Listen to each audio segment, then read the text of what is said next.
اعوذ باللہ من الشیطان الرجیم بسم اللہ الرحمن الرحیم۔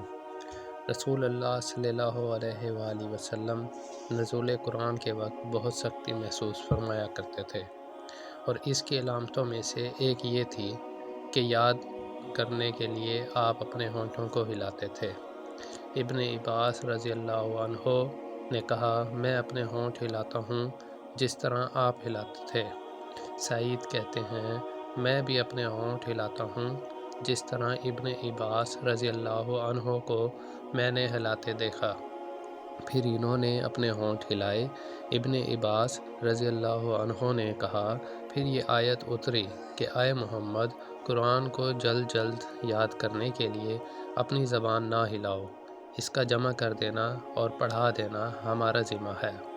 حضرت ابن عباس رضی اللہ عنہ کہتے ہیں، یعنی قرآن آپ صلی اللہ علیہ وآلہ وسلم کے دل میں جما دینا اور پڑھا دینا ہمارے ذمہ ہے۔ پھر جب ہم پڑھ چکیں تو اس پڑھے ہوئے کی اتباع کرو۔ ابن عباس رضی اللہ عنہ فرماتے ہیں، اس کا مطلب یہ ہے کہ آپ اس کو خاموشی کے ساتھ سنتے رہو، اس کے بعد مطلب سمجھا دینا ہمارے ذمہ ہے۔ پھر یقیناً یہ ہماری ذمہ داری ہے کہ آپ اس کو پڑھو، یعنی اس کو محفوظ کر سکو۔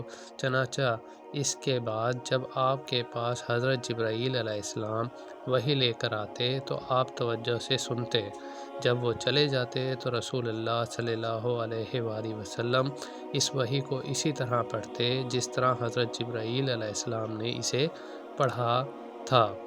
صحیح بخاری حدیث نمبر 5۔